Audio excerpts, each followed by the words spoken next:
నమస్తే, good morning, welcome to సంద్రా news. నేను స్వర్ణయారావు. బులెటిన్ల ముందుగా హెడ్లైన్ చూద్దాం. నేడు చేవెళ్లలో బీఆర్ఎస్ బహిరంగ సభ, భారీ జన సమీకరణలో పార్టీ శ్రేణులు.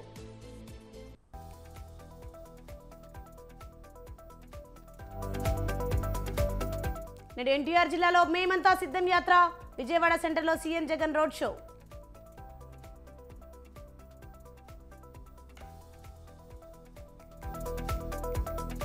రైతులకు నష్టం కలిగిస్తే ఉపేక్షించాం, ధాన్యాన్ని మద్దతు ధరకు కొనాలని రేవంత్ ఆదేశం.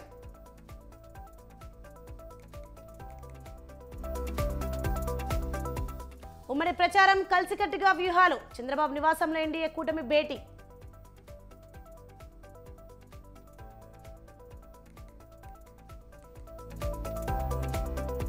కవితకు 3 రోజుల సిబిఐ కస్టడీ, ఈ నెల 15 వరకు విచారించనున్న అధికారులు.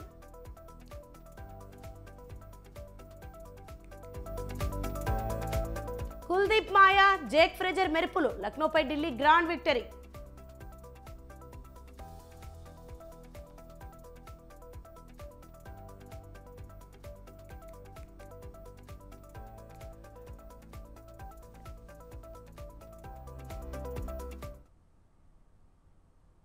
రైట్, డీటెయిల్ చూస్తే చేవెళ్ల నుంచి ఎన్నికల శంఖం పూరించినది గులాబీ పార్టీ. నామినేషన్లకు సమయం దగ్గర పడుతుండటంతో ప్రచారంపై ఫోకస్ పెంచింది. ఇవాళ చేవెళ్ల నుంచి పార్టీ అధినేత కేసీఆర్ ప్రచారం ప్రారంభించనున్నారు. లోక్సభ ఎన్నికల ప్రచారంలో భాగంగా ఇవాళ సాయంత్రం జరిగే బహిరంగ సభలో ఆయన పాల్గొంటున్నారు. ఉమ్మడి రంగారెడ్డి జిల్లాలో తొలి బహిరంగ సభ కావడంతో పార్టీ శ్రేణులు సభను ప్రతిష్టాత్మకంగా తీసుకున్నాయి. 2 లక్షలకు పైగా జన సమీకరణకు పార్టీ శ్రేణులు కసరత్తు చేస్తున్నాయి.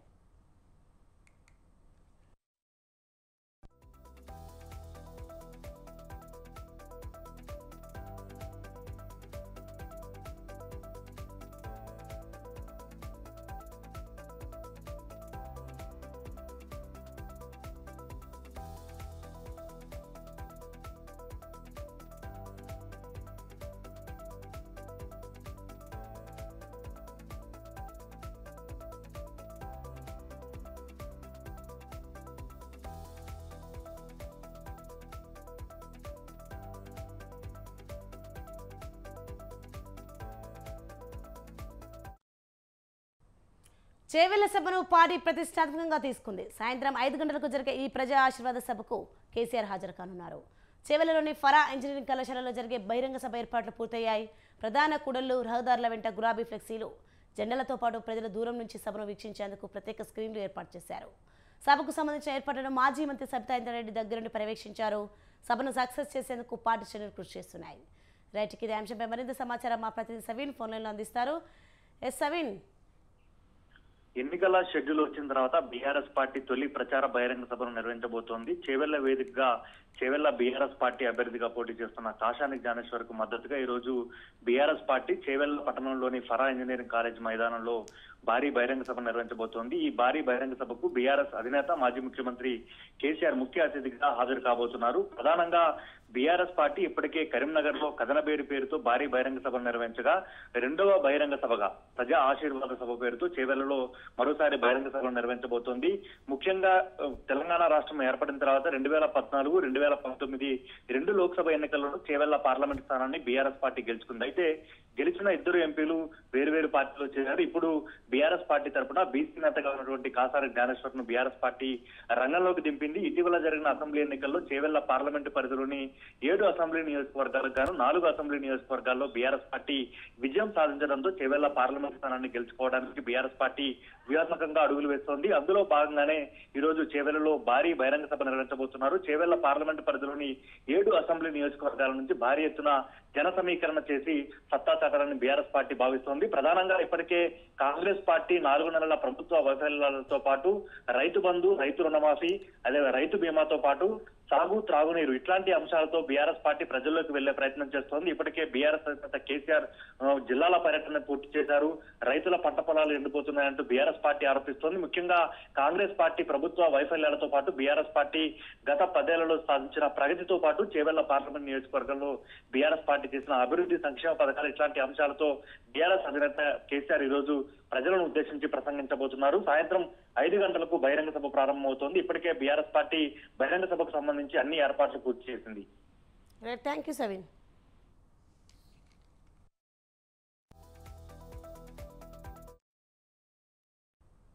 వరంగల్ పార్లమెంట్ నియోజకవర్గ స్థానానికి బీఆర్ఎస్ అభ్యర్థిని ప్రకటించారు కేసీఆర్. డాక్టర్ మారేపల్లి సుధీర్ కుమార్ను బీఆర్ఎస్ ఎంపీ అభ్యర్థిగా ఖరారు చేశారు. డాక్టర్ సుధీర్ హన్మకొండ జిల్లావాసి. మాదిగ సామాజిక వర్గానికి చెందిన సుధీర్ కుమార్ హన్మకొండ జిల్లా పరిషత్ చైర్మన్గా కొనసాగుతున్నారు. 2001 నుండి తెలంగాణ ఉద్యమకారుడిగా ఉన్నారు. బీఆర్ఎస్ పార్టీకి విధేయుడిగా గుర్తింపు పొందారు. అధినేత కేసీఆర్తో కలిసి పనిచేసిన సుధీర్ కుమార్ సరైన అభ్యర్థిగా ఉమ్మడి వరంగల్ జిల్లా పార్టీ నేతలు ఏకగ్రీవంగా ఆమోదించారు. ఈ మేరకు అందరితో చర్చించిన కేసీఆర్ వారి సలహా సూచనల మేరకు సుధీర్ కుమార్ అభ్యర్థిత్వాన్ని ఖరారు చేశారు. గతంలో వరంగల్ ఎంపీ టికెట్ను కడియం శ్రీహరి కూతురు కడియం కావ్యకు కేటాయించారు కేసీఆర్. అయితే కడియం కావ్య అనూహ్యంగా బీఆర్ఎస్ వీడి కాంగ్రెస్లో చేరారు. దీంతో మరోసారి కొత్త అభ్యర్థిని ప్రకటించాల్సి వచ్చింది. కొత్త అభ్యర్థిపై గత కొన్ని రోజులుగా పార్టీ నేతలతో చర్చలు జరిపిన కేసీఆర్ తన ఫామ్ హౌస్లో వరంగల్ పార్లమెంట్ నియోజకవర్గానికి చెందిన మాజీ ఎమ్మెల్యేలు పలువురు సీనియర్ నాయకులతో భేటీ అయ్యారు. అందరితో చర్చించి వారి అభిప్రాయాలను తీసుకున్న తర్వాత సుధీర్ కుమార్ సరైన అభ్యర్థిగా నిర్ణయించారు. 2001 నుంచి సుధీర్ కుమార్కు తెలంగాణ ఉద్యమకారుడిగా గుర్తింపు పొంది ఉద్యమ సమయం నుంచి పార్టీలో క్రియాశీలక పాత్ర పోషించడంతో సుధీర్ కుమార్కు హన్మకొండ జిల్లా పరిషత్ చైర్మన్గా కూడా పార్టీ అవకాశం కల్పించింది.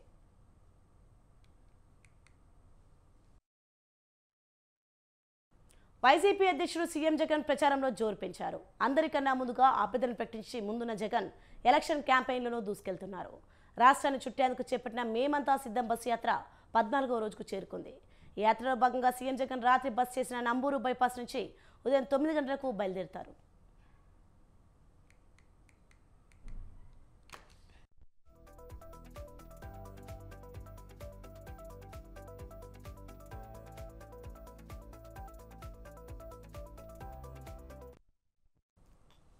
కాజా మంగళగిరి బైపాస్ మీదుగా సీకే కన్వెన్షన్ వద్దకు చేరుకొని చేనేత కార్మికులతో ముఖాముఖి కార్యక్రమంలో పాల్గొంటారు. అనంతరం కుంచనపల్లి బైపాస్ మీదుగా తాడేపల్లి బైపాస్కు చేరుకొని భోజన విరామం తీసుకుంటారు.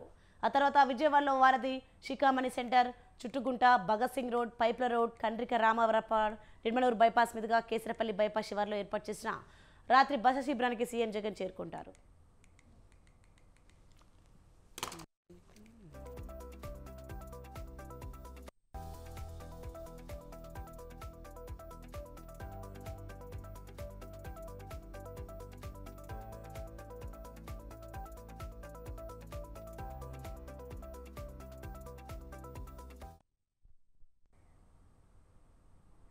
సినీ నటుడు హిందూపురం ఎమ్మెల్యే నందమూరి బాలకృష్ణ ఇవాళ నుంచి స్వర్ణాంధ్ర సాకార యాత్ర పేరుతో ముందుకు వెళ్తున్నారు.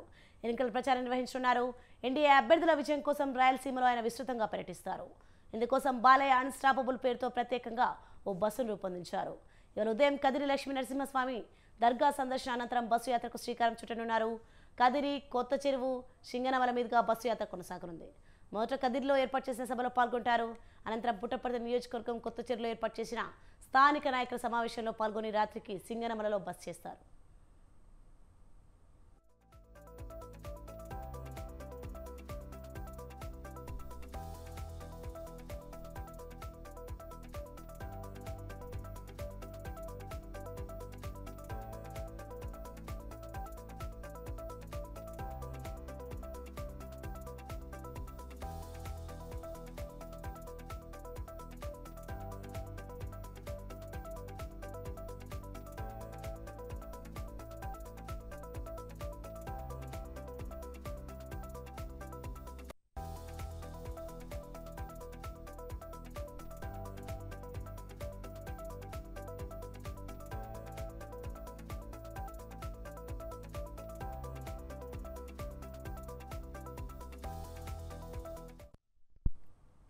సినీ నటుడు హిందూపురం ఎమ్మెల్యే నందమూరి బాలకృష్ణ ఇవాళ నుంచి స్వర్ణాంధ్ర సాకార యాత్ర పేరుతో ఎన్నికల ప్రచారం నిర్వహించనున్నారు. ఎన్డీఏ అభ్యర్థుల విజయం కోసం రాయలసీమలో ఆయన విస్తృతంగా పర్యటిస్తారు. ఇందుకోసం బాలయ్య అన్స్టాపబుల్ పేరుతో ప్రత్యేకంగా ఓ బస్సును రూపొందించారు. ఇవాళ ఉదయం కదిరి లక్ష్మీ నరసింహస్వామి దర్గా సందర్శన అనంతరం బస్సు యాత్రకు శ్రీకారం చుట్టనున్నారు. కదిరి, కొత్త చెరువు, సింగనమల మీదుగా బస్సు యాత్ర కొనసాగనుంది. మొదట కదిరిలో ఏర్పాటు చేసే సభలో పాల్గొంటారు.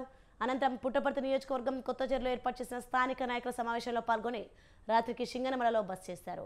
రైట్కి ఇదే అంశంపై మరింత సమాచారం మా ప్రతినిధి జీవన్ కుమార్ ఫోన్ లైన్లో అందిస్తారు. ఎస్ జీవన్ కుమార్. సోని, సార్వత్రిక ఎన్నికల ప్రచారంలో ప్రధాన పార్టీలన్నీ కూడా ఇప్పటికే పలు బహిరంగ సభలు, బస్సు యాత్రలు పేరుతో జిల్లాల పర్యటనలు చేయడం, ఆ పర్యటనలతో దూసుకుపోవడం కూడా స్పీడ్ పెంచేస్తున్నాయి. ఈ నేపథ్యంలో నందమూరి బాలకృష్ణ స్వర్ణాంధ్ర సాకార యాత్ర పేరుతో ఉమ్మడి అనంతపురం జిల్లాలో ఆయన బస్ యాత్రకు శ్రీకారం చుట్టారు. ఇవాళ రేపు ఆయన ఈ యాత్రలో పాల్గొంటారు. ఇవాళ ఉదయం కదిరి లక్ష్మీ నరసింహస్వామి ఆలయంలో స్వామివారిని దర్శించుకున్న అనంతరం కదిరి దర్గాను సందర్శించి అక్కడి నుంచి అక్కడ ఏర్పాటు చేసినటువంటి స్థానిక నాయకుల సమావేశంలో ఆయన పాల్గొంటారు. అనంతరం కొత్త చెరువు బయలుదేరి అక్కడ ఏర్పాటు చేసినటువంటి సభలో పాల్గొంటారు. రాత్రికి అనంతపురం జిల్లాకు చేరుకుని సింగనమలలో ఏర్పాటు చేసిన సింగనమలలో ఏర్పాటు చేసినటువంటి బస్సులో పాల్గొంటారు. అనంతరం 14వ తేదీ కల్లూరులో నీలం సంజయ్ రెడ్డి విగ్రహం వద్ద ఏర్పాటు చేసినటువంటి స్థానిక నాయకుల సమావేశంలో ఆయన పాల్గొని అక్కడ ప్రజలను ఉద్దేశించి కూడా ప్రసంగించనున్నారు. అనంతరం అనంతపురం అర్బన్ లో కేఎస్ఆర్ కళాశాల ప్రాంగణంలో ఏర్పాటు చేసినటువంటి సమావేశంలో ఆయన పాల్గొన్నారు. అయితే ఈ యాత్రలో పాల్గొనే బస్సు బాలయ్య అన్స్టాపబుల్ అనే స్లోగన్తో పర్యటనకు శ్రీకారం చుట్టడంతో ఆయన యాత్ర రాష్ట్ర వ్యాప్తంగా అన్స్టాపబుల్ జరుగుతున్నట్టు తెలుస్తోంది. అయితే బాలకృష్ణ చేపట్టినటువంటి యాత్రకు తెలుగుదేశం పార్టీ కార్యకర్తలు, ప్రజలు, అభిమానులు పెద్ద ఎత్తున చేరుకుని విజయవంతం చేయాలని కూడా ఆ పార్టీ నాయకులు అయితే తెలుపడం జరిగింది. Thank you Jeevan Kumar.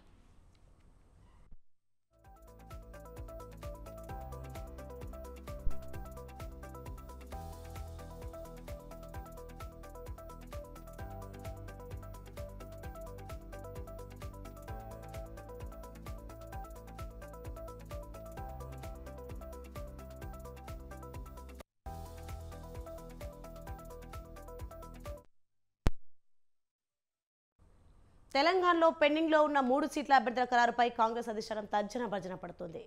3 సీట్ల అభ్యర్థులను తేల్చలేక మల్ల గుల్లాలు పడుతోంది. ఇందుకోసం కాంగ్రెస్ కేంద్ర ఎన్నికల కమిటీ ఇవాళ మరోసారి భేటీ కానుంది.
తెలంగాణలో పెండింగ్లో ఉన్న 3 సీట్ల అభ్యర్థుల ఖరారుపై కాంగ్రెస్ అధిష్టానం తర్జన భర్జన పడుతోంది.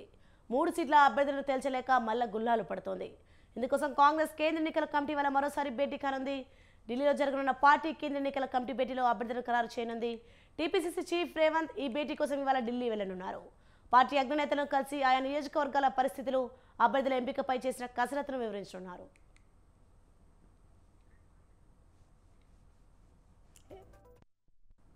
ఇదే అంశంపై మరింత సమాచారం మా ప్రతినిధి నరేష్ ఫోన్లలో అందిస్తారు. నరేష్,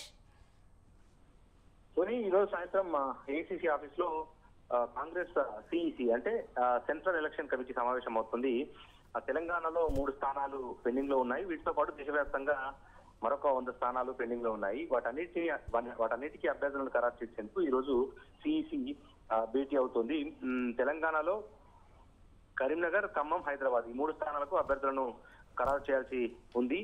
ఎందుకంటే ఈ నెల 18 నుంచి అంటే బుధవారం నుంచి రాష్ట్రంలో నామినేషన్ల ఘట్టం ప్రారంభమవుతుంది కాబట్టి అంతకుముందే అభ్యర్థులను కాంగ్రెస్ పార్టీ ఖరారు చేయాల్సి ఉంటుంది. ఇటువంటి పరిస్థితుల్లో కరీంనగర్, ఖమ్మం, హైదరాబాద్ ఈ 3 స్థానాలకు అభ్యర్థులను ఖరారు చేసేందుకు కాంగ్రెస్ పార్టీ దాదాపుగా కసరత్తులు పూర్తి చేసింది. అయితే షెడ్యూల్ ప్రకారం సీఎం పిసిసి అధ్యక్షుడైన రేవంత్ రెడ్డి ఈ సిఇసి భేటీకి హాజరు కావాల్సి ఉండే. కానీ నిన్ననే ఢిల్లీకి వెళ్లిన రేవంత్ తన అభిప్రాయాన్ని అధిష్టాన పెద్దలకు చేరవేశారు.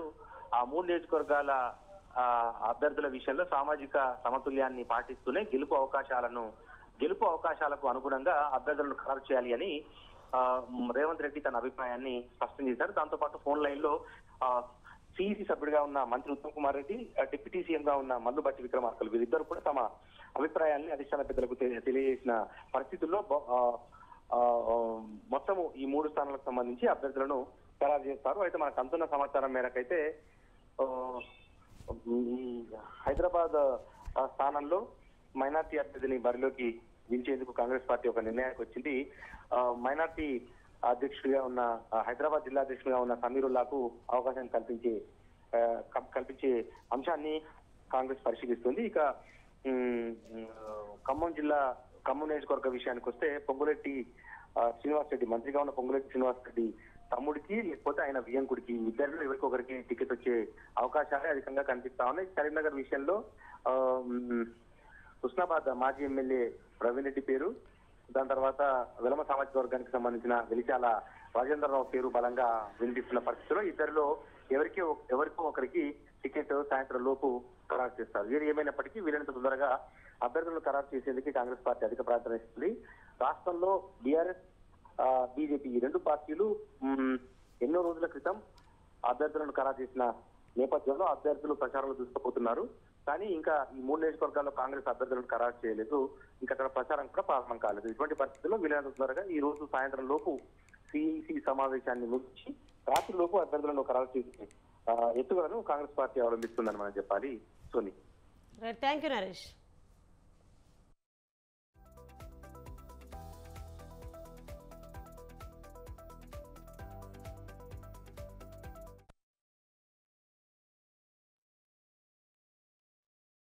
పెట్టారు. ఉన్నతాధికారులతో ధాన్యం కొనుగోలుతో పాటు తాగునీటి సరఫరాపై సీఎం సమీక్షించారు. కృత్రిమ నీటి కొరత స్పృశిస్తే కఠిన చర్యలు తప్పవని అధికారులను హెచ్చరించారు. ఉద్దేశపూర్వకంగా గేటెడ్ కమ్యూనిటీలకు ఎక్కువ నీరు, బస్తీలకు తక్కువ నీటిని విడుదల చేసే సిబ్బందిపై నిఘా పెట్టాలన్నారు.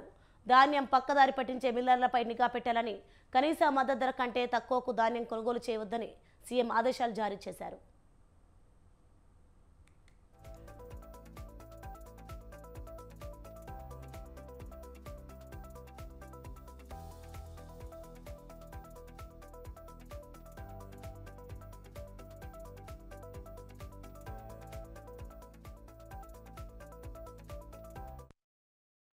కొన్ని చోట్ల తేమ ఎక్కువగా ఉందని చెప్పి వ్యాపారులు, మిల్లర్లు ధరల్లో కొత్త పెడుతున్నారని తమ దృష్టికి వచ్చిందని, అందుకే ధాన్యాన్ని మార్కెట్లకు తెచ్చే ముందు ఆరబెట్టాలని సీఎం రైతులకు విజ్ఞప్తి చేశారు. ధాన్యం ఆరబెట్టేందుకు మార్కెట్ యార్డుల్లోనే తగిన ఏర్పాటు చేయాలని, సీసీ కెమెరాలు ఏర్పాటు చేసి వడ్ల దొంగతనం జరగకుండా చర్యలు తీసుకోవాలని సూచించారు.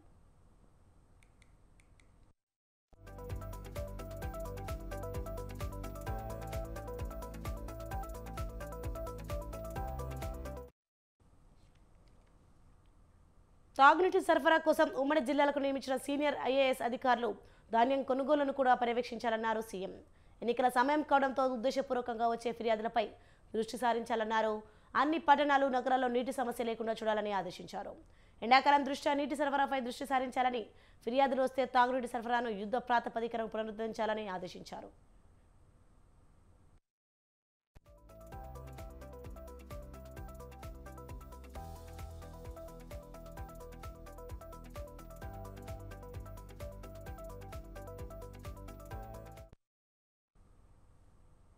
ఒంగోలు పార్లమెంట్ వైసీపీ అభ్యర్థి చెవిరెడ్డి భాస్కర్ రెడ్డి టీడీపీపై ఫైర్ అయ్యారు. ప్రజల్లో మద్దతు లేకపోవడంతో టీడీపీ నేతలు తమపై బురద జల్లే ప్రయత్నం చేస్తున్నారని ఆయన మండిపడ్డారు. ఎన్నికల సమయంలో అభ్యర్థి తరపున కుటుంబ సభ్యులు ప్రచారం చేయడం ఆనవాయితీ అని గుర్తు చేశారు ఆయన. మహిళల ప్రచార సమయంలో మహిళలకు బొట్టు పెట్టి ఓటు అడుగుతారని చెప్పారు. ఓటు అభ్యర్థించేందుకు వెళ్లిన బాలేని కోడలపై ఇష్టానుసారం మాట్లాడడం సరికాదన్నారు. టీడీపీ దిగజాడు రాజకీయాలకు ఇది నిదర్శనమని చెవిరెడ్డి ధ్వజమెత్తారు. చెవిరెడ్డి భాస్కర్ రెడ్డి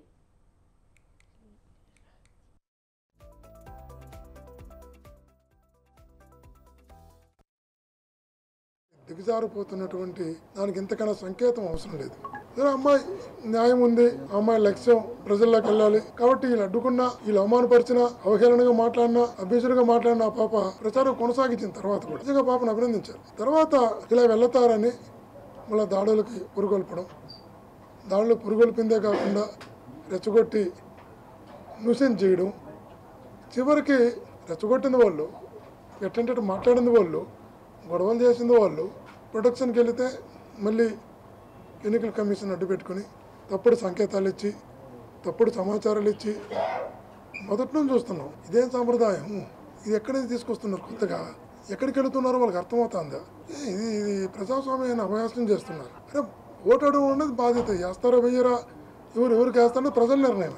ఈరోజు అలా చేసిందే కాకుండా, ఇబ్బంది పెట్టిందే కాకుండా, అబ్యూజర్గా మాట్లాడిందే కాకుండా మరలా తీసుకొచ్చి దాడులకు పురుగొల్పడం అన్నది తెలుగుదేశం పార్టీ దిగజారిపోతున్నటువంటి దానికి ఇంతకన్నా సంకేతం అవసరం లేదు.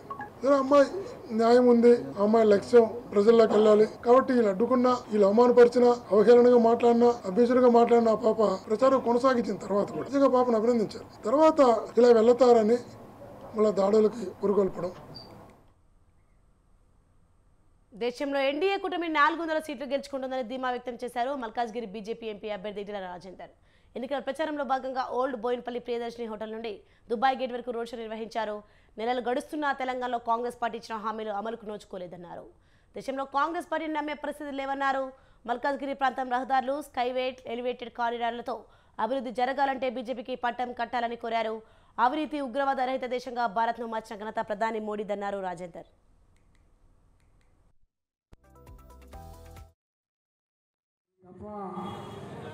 మోడీ గారే మళ్ళీ ప్రధానమంత్రి కావాలి బిడ్డ. మొన్ననే మల్కాగిరికి వచ్చిపోయిండు సంతోష్ బాబు గారు, రవి, వేణు, మోహన్, సత్యమూర్తి నాయకులందరికీ పేరు పేరున నమస్కారం. ఇంత దూరం ఊరేగింపు పెట్టిపోయారు. ర్యాలీ అంటే ఇన్ని కిలోమీటర్లు పెట్టింది మీరు. ఎక్కడికక్కడ గల్లీలలో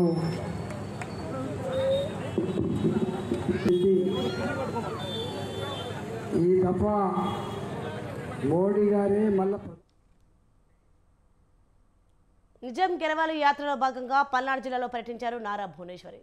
చంద్రబాబు అరెస్టు తట్టుకోలేక గుండెపోటుతో మృతి చెందిన బొల్లాపల్లి మండలం రేమిడిచెల గ్రామానికి చెందిన పార్టీ అభిమాని షేక్ హుసేన్ సాహెబ్ కుటుంబ సభ్యులను పరామర్శించారు. కుటుంబానికి అండగా ఉంటామంటూ హామీ పత్రం అందజేశారు. ఒక్క ఛాన్స్ అంటూ రాష్ట్రాన్ని రావణ కాష్టంగా మార్చిన వైసీపీ దుర్గార్పు పాలనకు చర్మగీతం పాడాలని పిలుపునిచ్చారు భువనేశ్వరి. 3 రాజధానులంటూ ఉన్న రాజధానిని నష్టపరిచారన్న ఆమె యువత ఇతర రాష్ట్రాలకు వలస వెళ్లే పరిస్థితికి తీసుకొచ్చారని మండిపడ్డారు. కూటమి అభ్యర్థులను గెలిపించాలని కోరారు. మీరందరూ నమ్మారు. ఆ ఒక్క ఛాన్స్ తో మీ తల మీద చేయబెట్టి మీ కొంపలు కూల్చుతున్నాడు. ఈసారి ఒక్క ఛాన్స్ తో ఎదురు తిరిగి మీ ఓటుతో ఆ ఒక్క ఛాన్స్ ఇవ్వకుండా ఈ రాక్షస ప్రభుత్వం దించి ప్రజల ప్రభుత్వం అనేది మీ ప్రభుత్వం, మీకోసం పోరాడే నాయకుడు కావాలి. మీకు అవసరం, అది అవసరం. ఇప్పుడు ప్రస్తుతం ఆంధ్రప్రదేశ్ ఆయన కనుక ఉండుంటే చాలా రంగాలు ఈ పాటికి పరిశ్రమలు ఇక్కడికి వచ్చేవారు. పోలవరం అయ్యి అవునా కాదా చెప్పండి. ఒక్క ఛాన్స్ అని మీరందరూ నమ్మారు. ఆ ఒక్క ఛాన్స్ తో మీ తల మీద చేయబెట్టి మీ కొంపలు కూల్చుతున్నాడు. ఈసారి ఒక్క ఛాన్స్ తో ఎదురు తిరిగి మీ ఓటుతో ఆ ఒక్క ఛాన్స్ ఇవ్వకుండా ఈ రాక్షస ప్రభుత్వం దించి ప్రజల ప్రభుత్వం. ఎన్నికల సమయం దగ్గర పడడంతో అభ్యర్థుల ఆత్మీయ సమావేశాలు జోరందుకున్నాయి. కృష్ణా జిల్లా మైలవరం టీడీపీ ఎమ్మెల్యే అభ్యర్థి వసంత కృష్ణప్రసాద్ రెడ్డిగూడెం మండలం అన్నేరావుపేటలో జరిగిన ఆత్మీయ సమావేశంలో పాల్గొన్నారు. వైసీపీని వీడి టీడీపీలోకి రావాల్సిన పరిస్థితులను నేతలు, కార్యకర్తలకు వివరించారు. ప్రజాపాలన కోసం ఎన్డీఏ కూటమి అభ్యర్థులకు మద్దతు ఇవ్వాలని విజ్ఞప్తి చేశారు.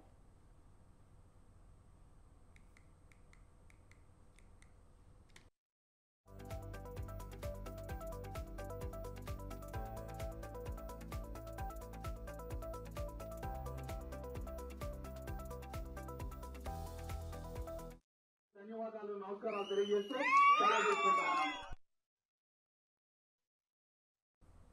ఎమ్మెల్సీ కవితను ఇవాళ సిబిఐ కస్టడీలోకి తీసుకోనుంది. Delhi liquor scam, money laundering కేసులో ఇవాళ నుంచి 3 రోజుల పాటు కవితను విచారించనుంది. కవితను 5 రోజుల కస్టడీకి ఇవ్వాలని సిబిఐ కోరగా కోర్టు 3 రోజులకు మాత్రమే అనుమతిచ్చింది. ఇప్పటికే పలు అంశాలపై ఈడీ కవితను విచారించింది. ఇప్పుడు సిబిఐ కూడా మరికొన్ని అంశాలపై కవితను ఎంక్వైరీ చేయనుంది. సిబిఐ వాదనలో రిమాండ్ రిపోర్టును పరిగణలోకి తీసుకొని కవితను 3 రోజుల కస్టడీకి అనుమతించారు Rouse Avenue court judge Kaveri Baweja.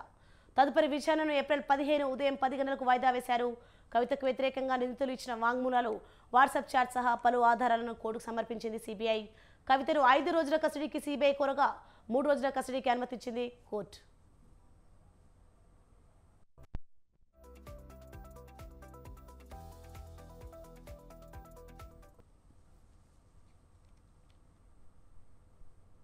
IPL 2024లో ఢిల్లీ క్యాపిటల్స్ అదరగొట్టింది. ఈ సీజన్లో ఢిల్లీ రెండో విజయాన్ని తన ఖాతాలో వేసుకుంది.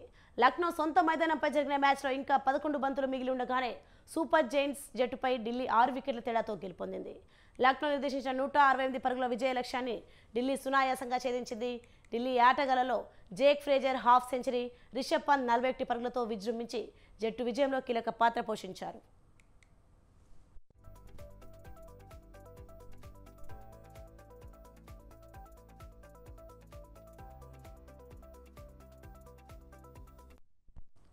ఓపెనర్ పృథ్వీ షా 32 పరుగులు చేయగా మిగతా ఆటగాళ్లలో Tristan Stubbs 15, Shai Hope 11, David Warner 8 పరుగులకే పరిమితమయ్యారు.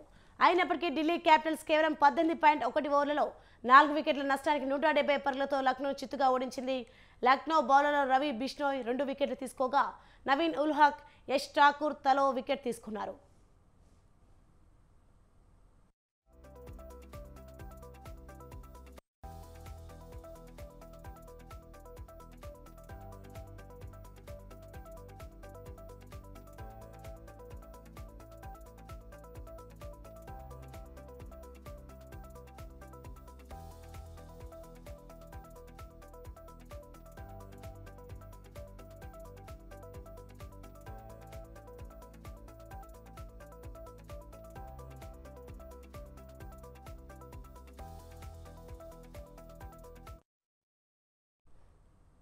It's a KV Morning Asia updates. For more updates, keep watching Swatandhara News.